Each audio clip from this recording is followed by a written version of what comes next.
Jó 1, de 1 a 5. Havia um homem na terra de Uz, cujo nome era Jó. Este homem era íntegro e reto, temia Deus e se desviava do mal. Nasceram-lhe 7 filhos e 3 filhas. Tinha 7.000 ovelhas, 3.000 camelos, 500 juntas de bois e 500 jumentas. Também tinha muitíssima gente a seu serviço, de maneira que este homem era o maior de todos os do Oriente. Os filhos dele iam às casas uns dos outros e faziam banquetes, cada um por sua vez, e mandavam convidar as suas 3 irmãs a comerem e beberem com eles. Quando se encerrava um ciclo de banquetes, Jó chamava os seus filhos e os santificava. Levantava-se de madrugada e oferecia holocaustos segundo o número de todos eles, pois Jó pensava assim: talvez os meus filhos tenham pecado e blasfemado contra Deus em seu coração. Jó fazia isso continuamente. Vamos orar?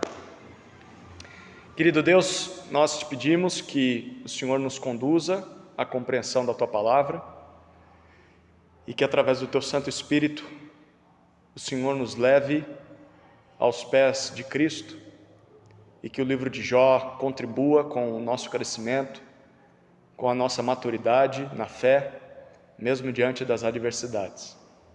Assim oramos, no nome de Jesus. Amém. O livro de Jó fala sobre o quê? Você lembra? Um homem?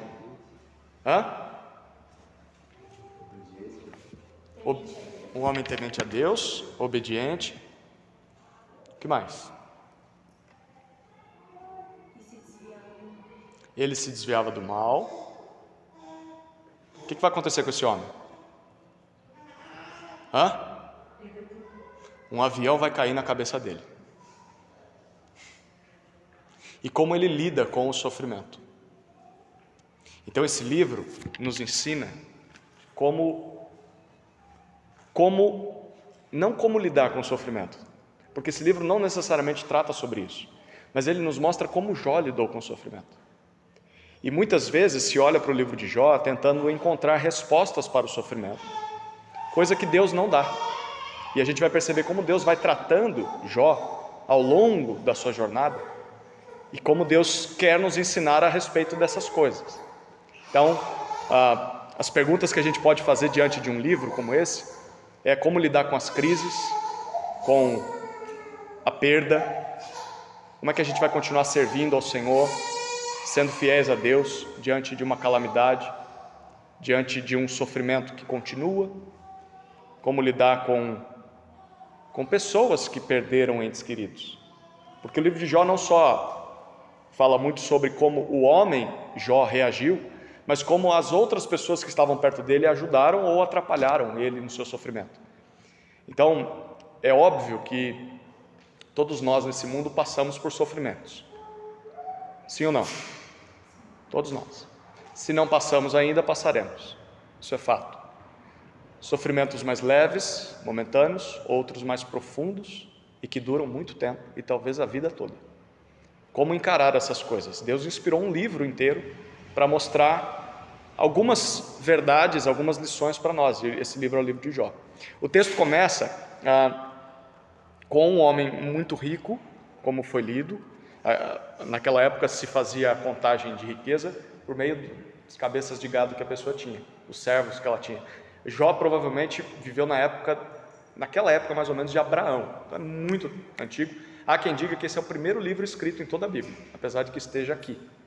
Então Jó é uma história antiga, e Jó é um homem rico, de grande família, mas principalmente um homem que teme a Deus. Mas algo acontece, e o que acontece é a calamidade de Jó. Capítulo 1, versículos 6 a 12. Num dia em que os filhos de Deus vieram apresentar-se diante do Senhor, veio também Satanás entre eles.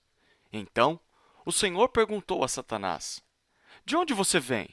Satanás respondeu ao Senhor: de rodear a terra e passear por ela. E o Senhor disse a Satanás: você reparou no meu servo Jó? Não há ninguém como ele na terra. Ele é um homem íntegro e reto, que teme a Deus e se desvia do mal. Então, Satanás respondeu ao Senhor: Será que é sem motivo que Jó teme a Deus? Não é verdade que tu mesmo puseste uma cerca ao redor dele, da sua casa e de tudo que ele tem? Abençoaste a obra de suas mãos e os seus bens se multiplicaram na terra. Mas estende a tua mão e toca em tudo que ele tem, para ver se ele não blasfema contra ti na tua face. Então o Senhor disse a Satanás: Você pode fazer o que quiser com tudo que ele tem, só não estenda a mão contra ele. Então Satanás saiu da presença do Senhor. Nós estamos aqui diante de um cenário que é uma reunião celestial. O texto não explica muito bem, mas diz que os anjos, os seres espirituais, estão diante de Deus, se apresentando a Ele, e dentre eles aparece uma figura, que é a figura de Satanás. Satanás, o significado da palavra é opositor, adversário. E é curioso, quem começa a provocar quem nesse texto? Quem é que levanta a questão de Jó? É Satanás? É? Não, é Deus. Deus, Satanás vem, presta contas, estou rodeando toda a terra, e aí Deus diz: Você observou meu servo Jó? Deus levanta a questão. Deus faz com que ele observe a vida de Jó, e ele responde: sim, Jó é fiel, mas porque o Senhor abençoa ele. Então assim fica fácil, né? O argumento de Satanás aqui praticamente é o seguinte: Deus tem de subornar os homens para que os homens o adorem. Porque se o Senhor não der essas coisas para as pessoas, no caso de Jó, ele não vai fazer o que ele faz. Ele não vai ser fiel ao Senhor. Em segundo lugar, ele está dizendo que os homens são interesseiros, porque Jó só faz tudo isso porque o Senhor o abençoa. Se o Senhor tirar tudo isso, Jó não vai se preocupar em servir ao Senhor.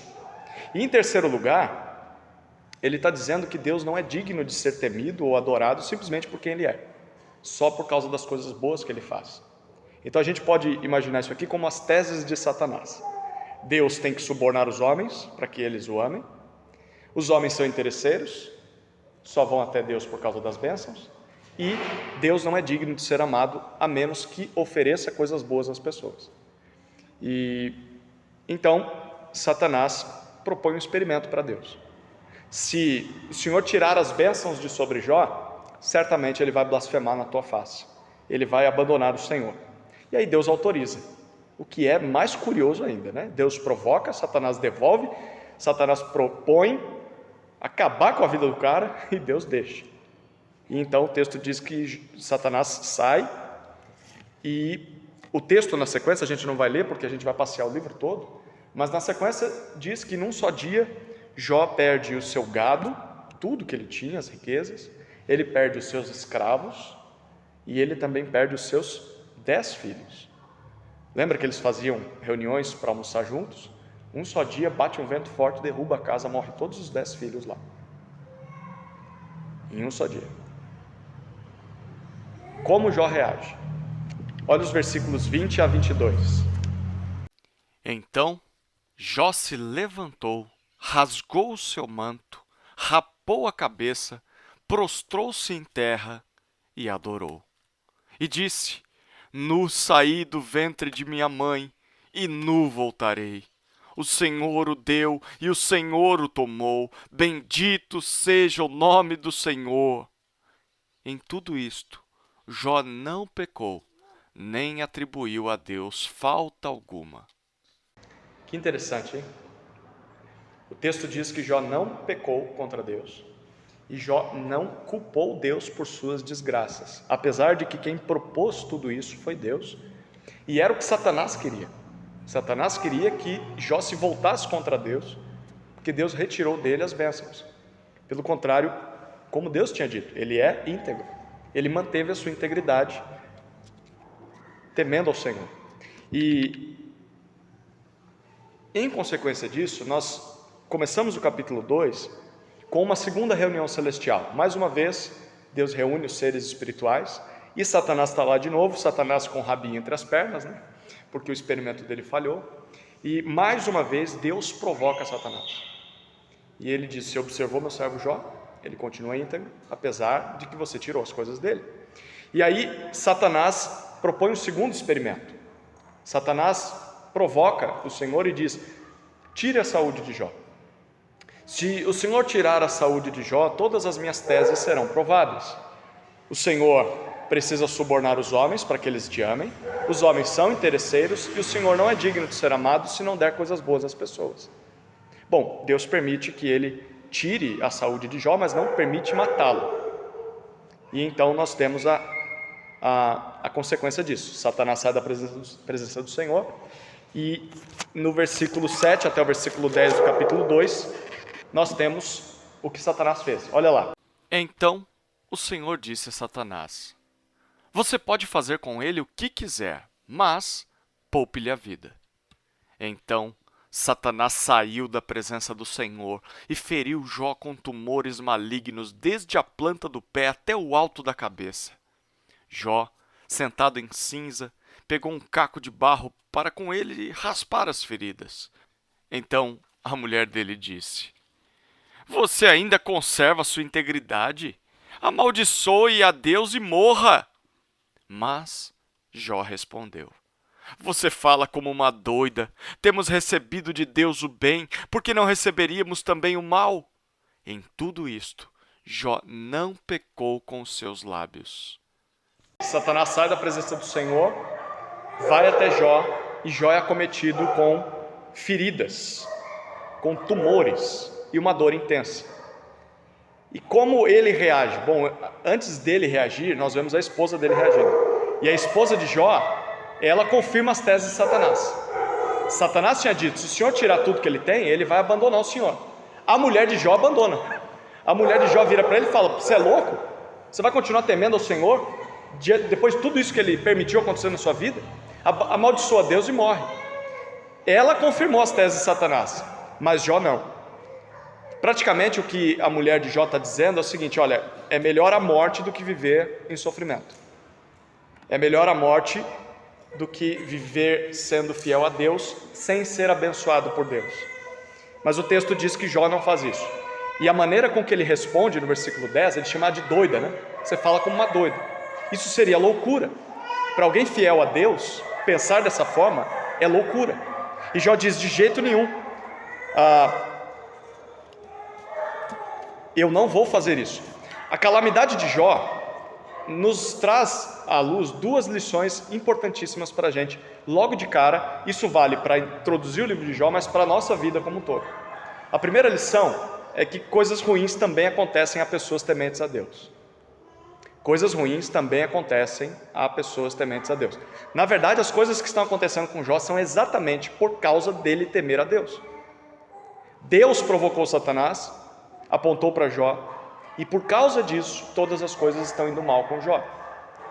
Nesse mundo que caiu em pecado, a calamidade, a desgraça, a morte, o sofrimento, eles podem atingir qualquer pessoa, e atingem até pessoas tementes a Deus.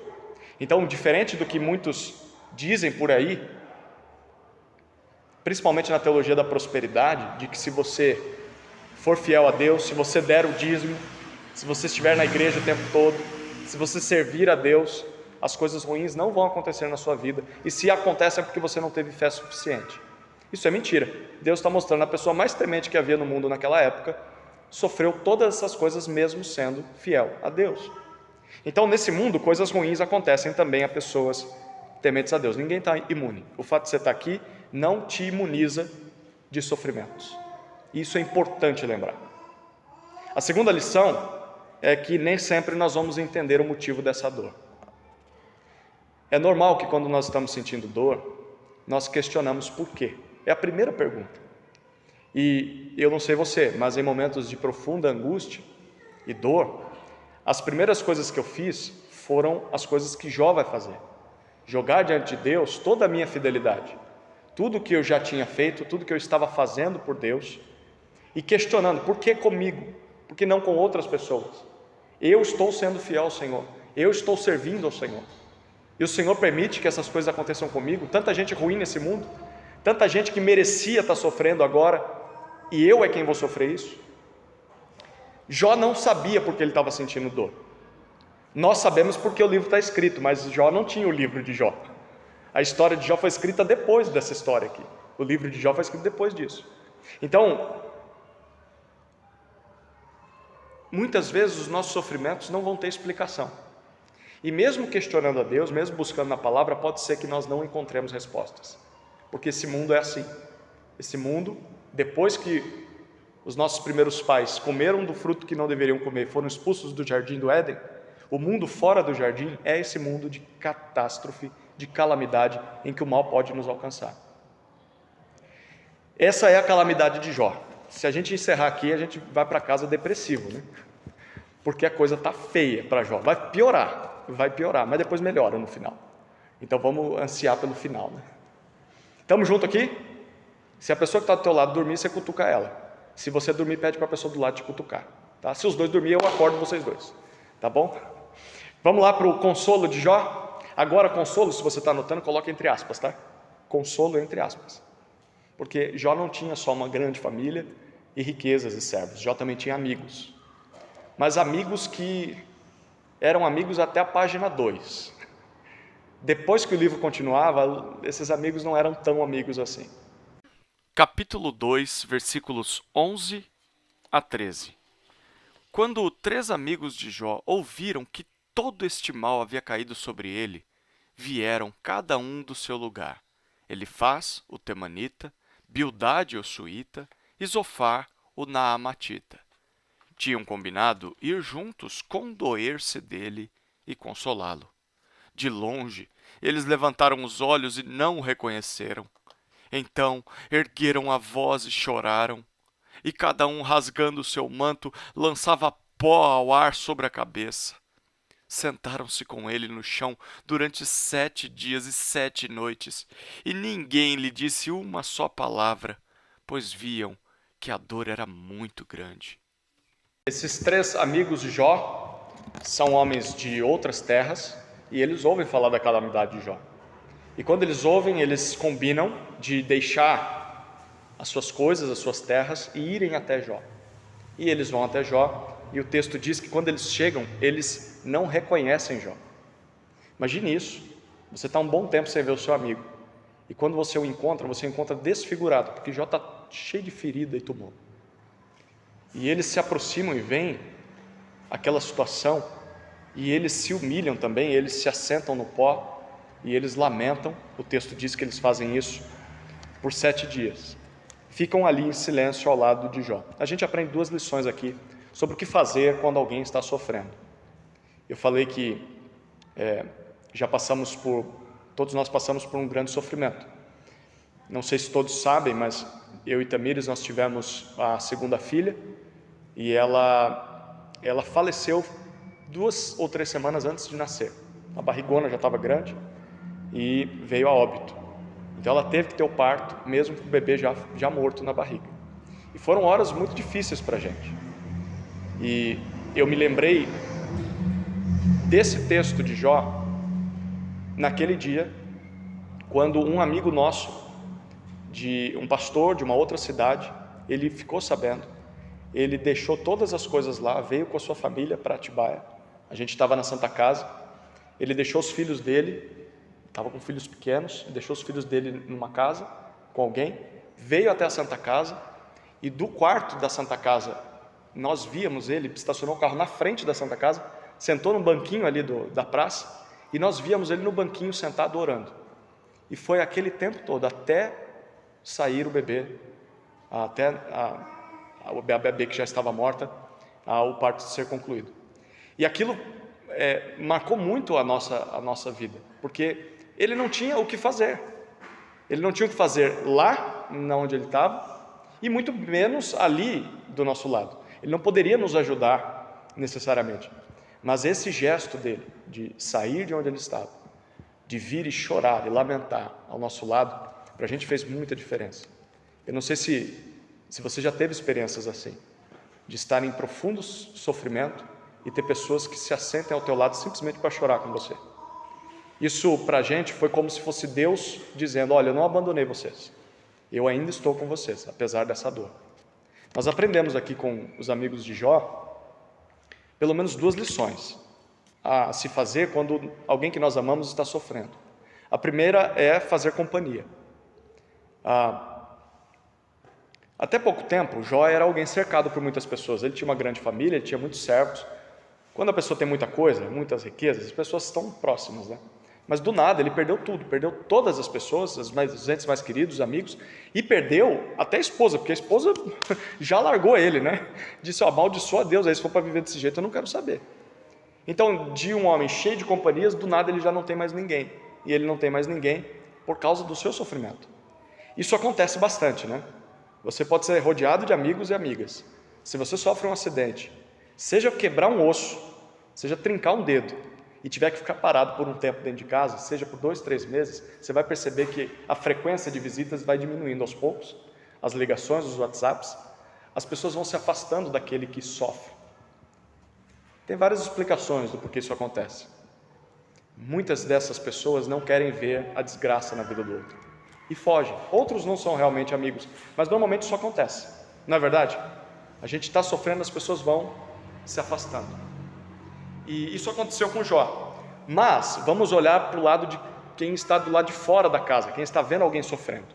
Esses amigos vão até Jó e eles fazem companhia. Eles largam aquilo que estavam fazendo, largam suas terras, suas famílias e vão até Jó simplesmente para fazer companhia. Na hora da dor, muitas pessoas dizem: olha, qualquer coisa eu estou à disposição. É difícil você aí falar: ó, qualquer coisa me liga, né? Eu estou aqui. Não, você não está aqui. Se você está à disposição mesmo, então fica aqui. Isso é o que uma pessoa que sofre precisa. Precisa de companhia, de alguém que vai estar ali simplesmente para chorar junto com ela. E os amigos de Jó fazem isso. Eles têm tempo juntos, junto com Jó. Mas uma segunda coisa importante que a gente aprende aqui é ficar em silêncio. Eles vêm e eles ficam quietos por 7 dias. Muitas vezes, quando a gente está vendo alguém chorar, sofrer, a gente não sabe nem o que falar, né? Eu vou lá, vou falar o quê? Já começou errado. Se você acha que tem que ir lá falar alguma coisa, já começou errado. Você só tem que ir. Porque na hora do sofrimento, tem gente que começa a tentar justificar o sofrimento e achar a explicação do porquê você está sofrendo. Na nossa experiência, pessoas diziam assim: olha, Deus sabe de todas as coisas, Deus levou ela agora porque talvez poderia ter algum defeito, né? Como se fosse melhor perder uma filha para a morte do que ter uma filha com defeito. Tem gente que dizia: Deus sabe de tudo. Tem gente que dizia: pelo menos vocês têm outra filha. Tem gente que dizia: Deus vai dar outros filhos. E isso, por mais que fosse bem intencionado, feria mais ainda. Por muitas vezes a gente, quando vê alguém sofrendo, quer achar justificativa, explicação. Nem o livro de Jó traz explicação para Jó. Jó não soube porque ele sofreu. Nós sabemos porque o livro foi registrado, a história dele foi registrada. Mas quando chega até o final do livro, Deus não responde para ele porque ele perdeu todas as coisas. Quem somos nós para ter respostas para quando as pessoas estão sofrendo? Então, ficar em silêncio, na falta de palavras, é melhor ficar quietinho. Só se faça presente, só esteja ali. É o que os amigos de Jó fazem. Eles ficam em silêncio. Mas chegou o 8º dia. Eles não aguentam ficar muito tempo quietos. No 8º dia, Jó lamenta, e no capítulo 13 isso acontece. E o lamento de Jó, ele é assim, é um lamento fora da caixinha. É uma oração suja. O que é uma oração suja? Uma oração suja é aquela oração que você não faz na igreja. Oração suja é aquela que você faz quando a coisa aperta, quando a dor aumenta e você já não consegue mais controlar. A oração suja é a oração que rasga o coração diante de Deus e fala tudo aquilo que está lá dentro guardado, que você estava escondendo, que você estava ocultando, que você não tinha coragem de falar. As suas mágoas contra Deus, a sua raiva contra Deus, a sua raiva contra as pessoas. Orações sujas. E Jó faz uma oração assim. Quando a gente está sofrendo, a gente faz essas orações, não é verdade? A gente às vezes não tem coragem de fazê-las na frente dos outros. Mas você e Deus, se você tiver honestidade, você vai fazer essas orações. Deus está assim. Eu sei que não devia estar assim meu coração, mas está assim. As coisas não estão bem aqui e eu preciso falar para o Senhor. E Jó faz essa oração. Ele faz na frente dos amigos. Ele lamenta o dia que nasceu. Jó fala: amaldiçoado seja o dia em que minha mãe me pariu. É claro, ele não quer colocar um fim na vida dele. Ele não tem a coragem de fazer isso, e ele nem quer fazer isso. Mas ele lamenta o dia que nasceu. É diferente de um suicídio. Ele está lamentando a sua existência, mas não diz, vou pôr um fim na minha existência. Mas ele lamenta. E ele faz essa oração diante de Deus. Os amigos ouvem. E os amigos são teólogos. E os teólogos querem achar respostas para uma oração assim. Na igreja sempre vai ter gente assim. Você está tentando ser sincero com Deus, mas os teólogos vão dizer, não pode falar assim com Deus. Você tem que respeitar a Deus. Poxa vida, mas meu coração está assim. Deus não quer sinceridade? Deus não quer o meu coração, todo o meu ser? Não, mas assim não se fala com Deus. Então os amigos de Jó, os teólogos de plantão, estão prontos para responder alguma coisa errada, né? A pessoa está orando, o teólogo de plantão está só ouvindo, né? Viu? Falou uma heresia na oração dele, eu vou corrigir ele. E os amigos estão ali só observando aquela oração, e então eles deixam de consolar Jó quando abrem a boca. Então eles estão tentando dar para Jó uma solução teológica para a dor dele. Então eles vão resgatar tudo aquilo que eles conhecem de Deus. Lembra, se esse é o primeiro livro a ser escrito da Bíblia, então o que eles tinham eram informações que passaram de pai para filho. Eles não tinham Bíblia. Então eles lembravam das histórias que contaram a respeito de Deus para eles. Então eles resgatam tudo que eles sabiam de Deus e começam a jogar para Jó. E falando, Jó, deixa eu explicar para você. E aí eles vão alternando um e outro, mas o discurso deles é o mesmo. Basicamente o que eles estão dizendo é o seguinte para Jó. Jó, Deus é justo e bom. Você concorda comigo, Jó? Jó diz, concordo. Deus é justo e é bom. Pergunto para vocês, Deus é justo e bom? Sim ou não? Concorda? Ok. Segundo argumento deles, por ser justo, Deus castiga o mal. Concorda, Jó? Concordo. Vocês concordam? Por ser justo, Deus castiga o mal. Concorda, sim ou não? Sim ou não? Ok. Ou castiga ou castigará, mas ele castiga, certo? Terceiro argumento deles, por ser bom, Deus recompensa o bem. Concorda, Jó? Concordo. Concordam? Por ser bom, Deus recompensa o bem? Sim ou não?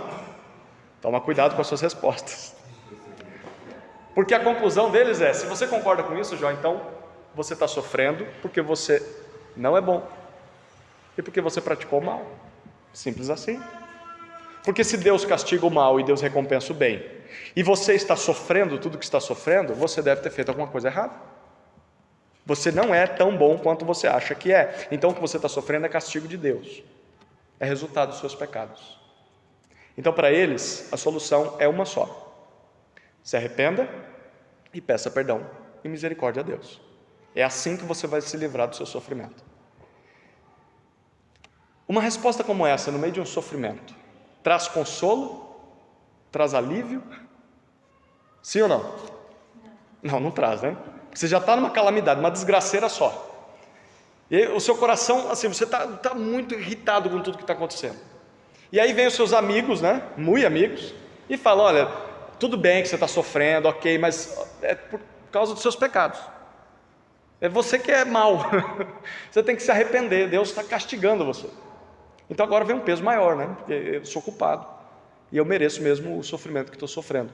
Só que Jó, ele não aceita isso. A gente vai ver a resposta de Jó daqui a pouco, mas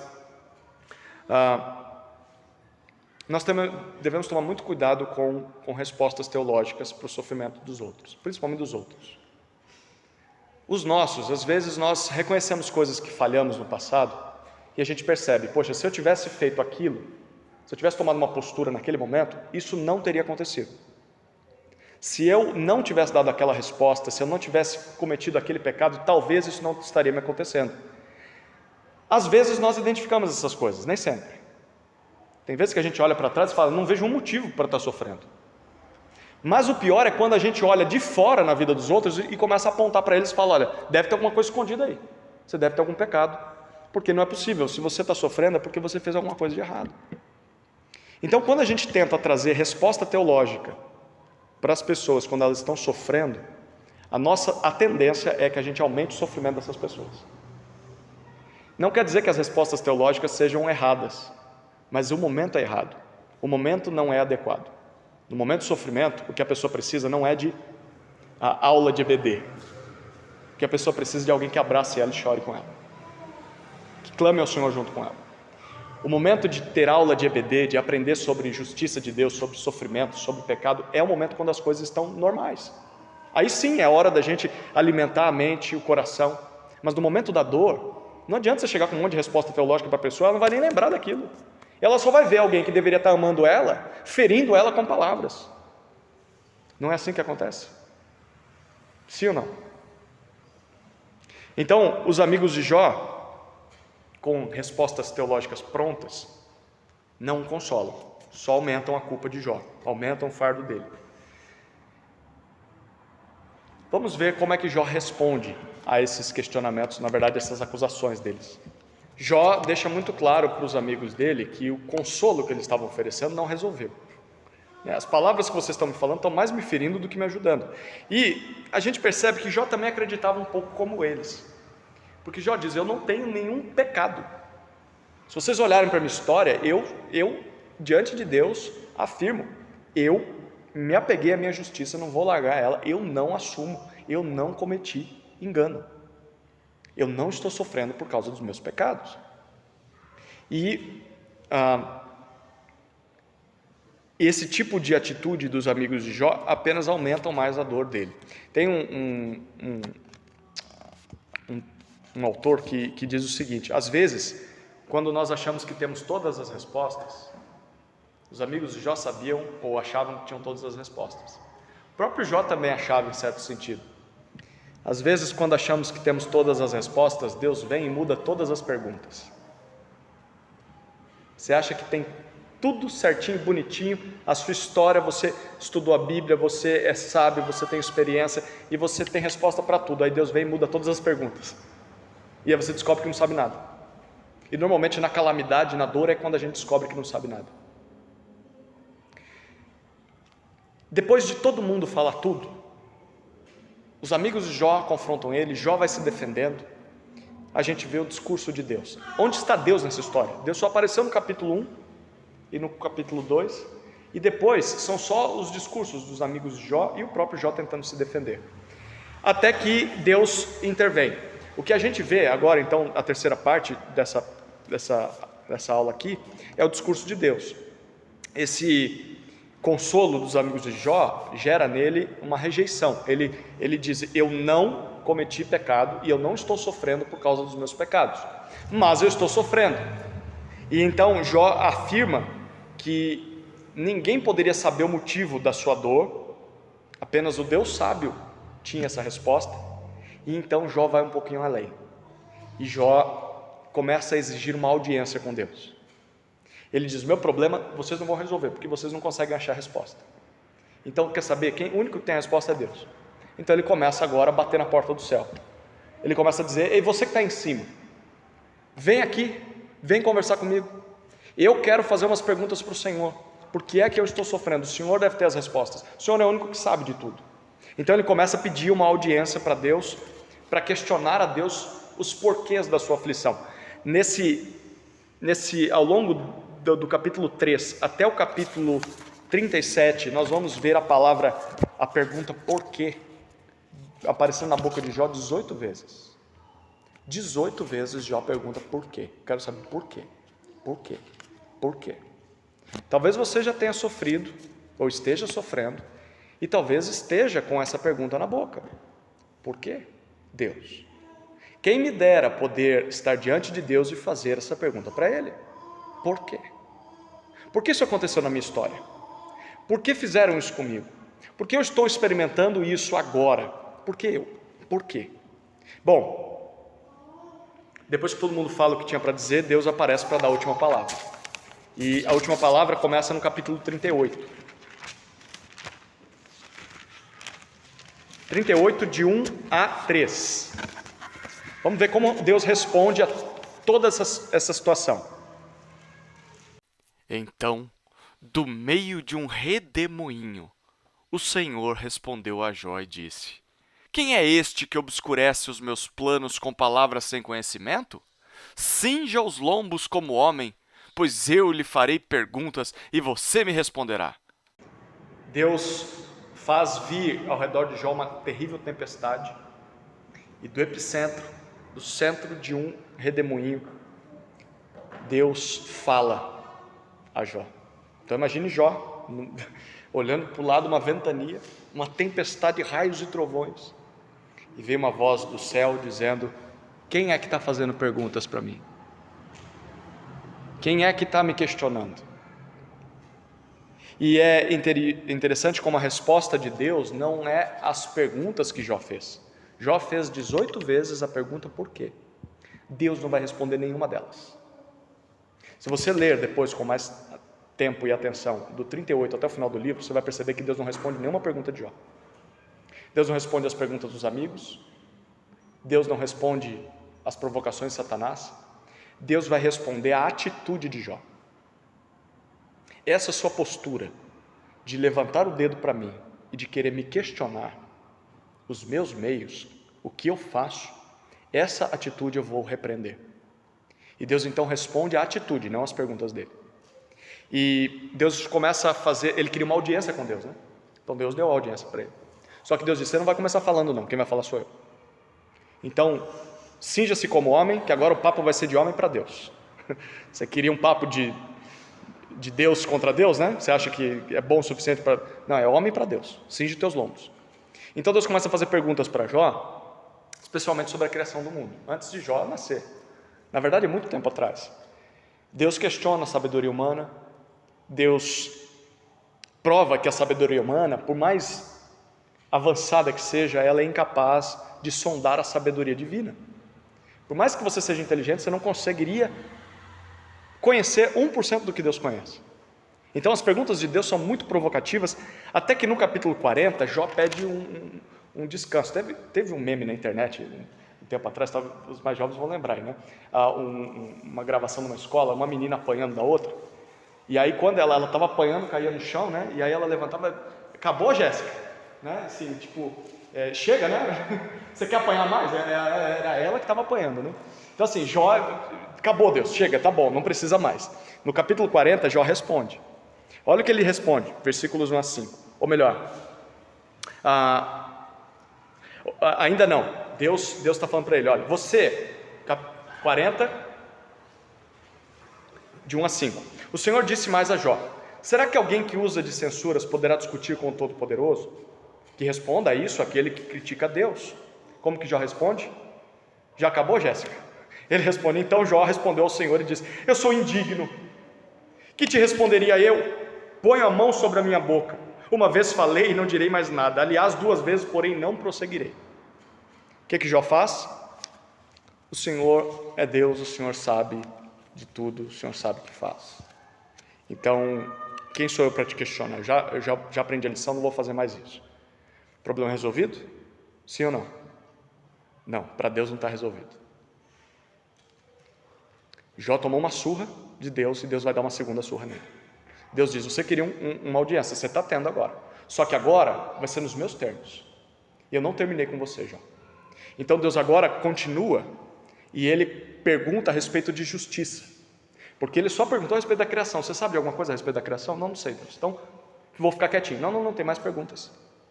Deus começa a questionar sobre justiça e sobre a força que ele tem sobre os poderes e os seres da natureza. É como se Deus estivesse dizendo: Jó, você é capaz de realizar os milagres que eu realizo? Jó, você é capaz de vencer os monstros marinhos que eu criei?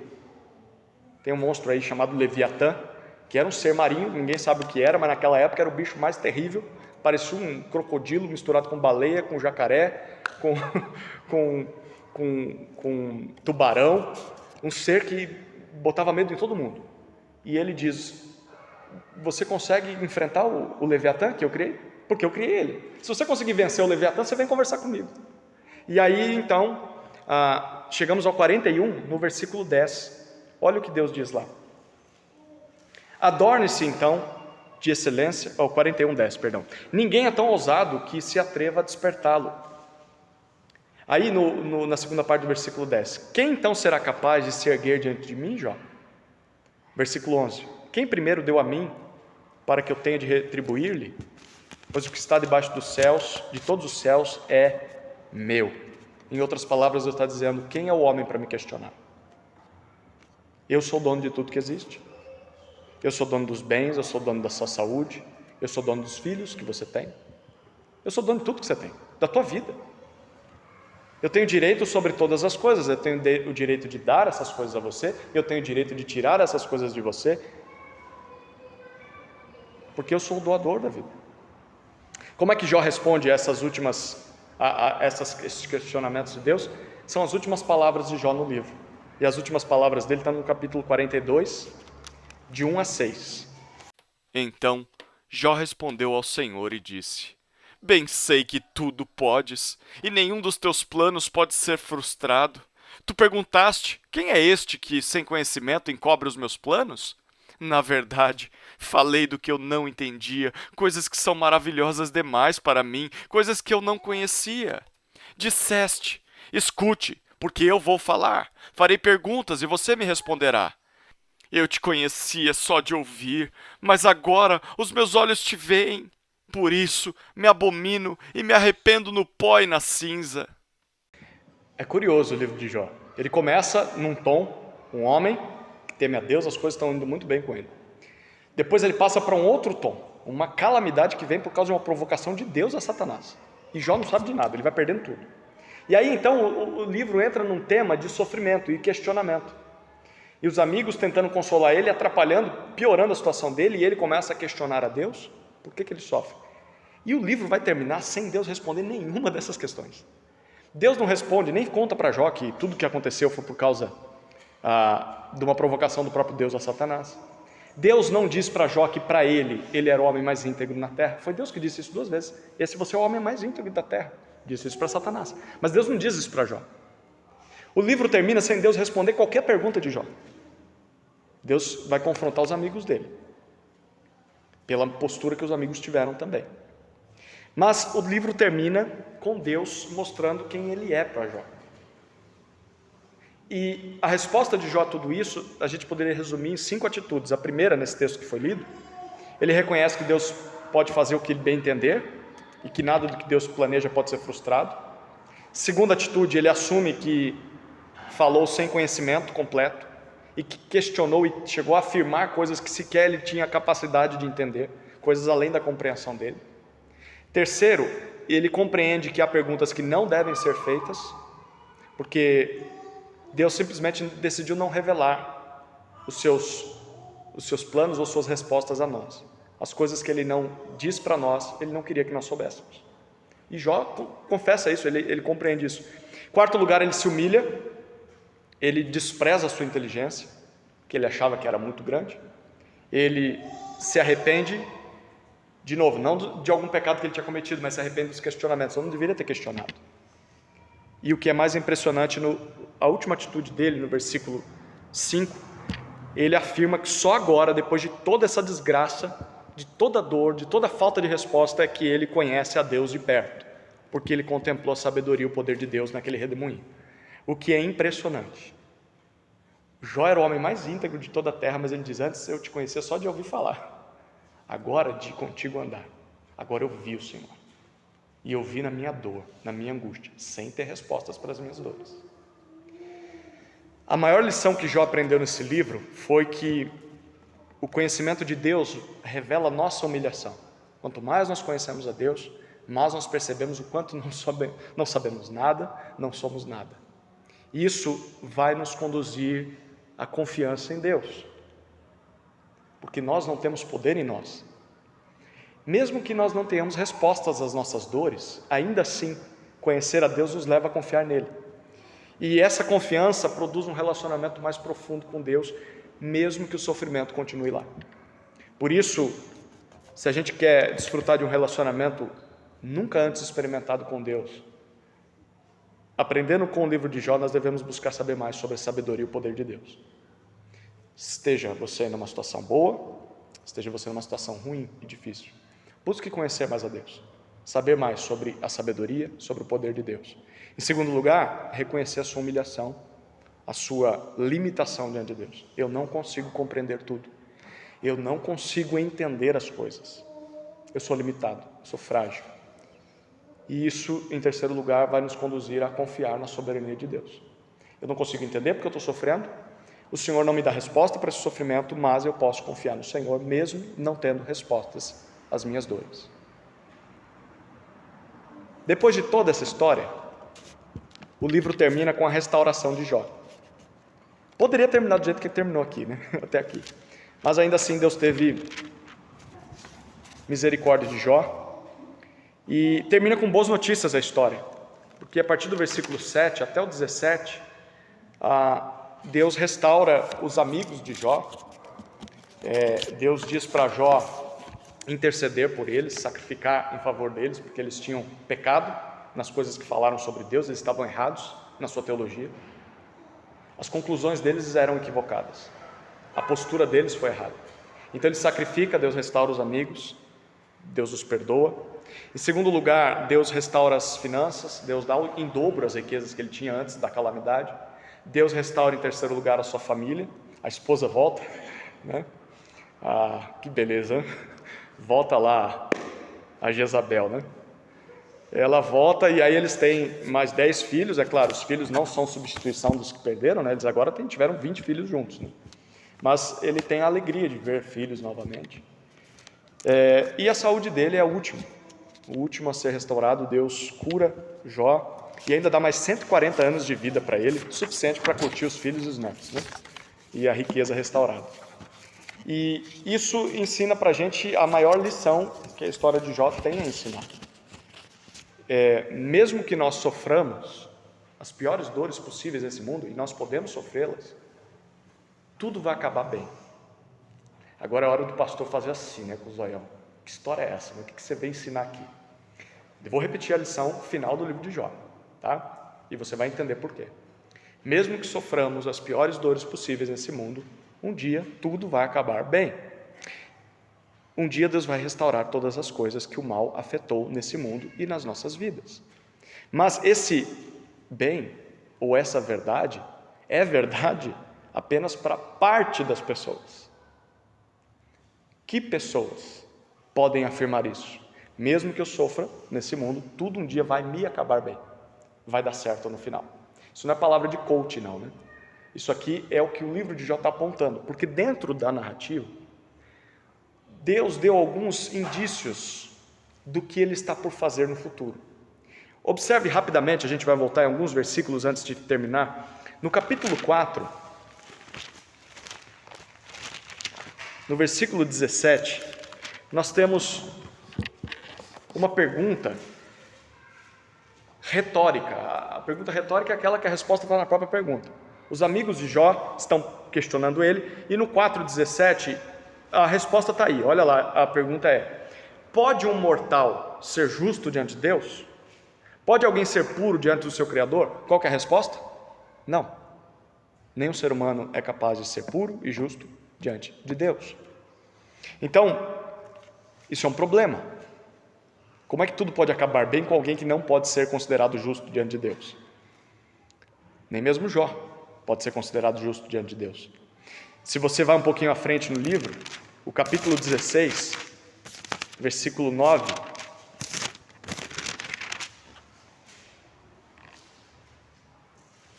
Jó descrevendo o que Deus fez a ele. Se esse texto não estivesse em Jó, capítulo 16, versículo 9, você poderia encaixá-lo em qualquer um dos evangelhos. Vê se essa história aqui não parece com a história de uma outra pessoa. Jó 16, de 9 a 17, eu vou fazer a leitura.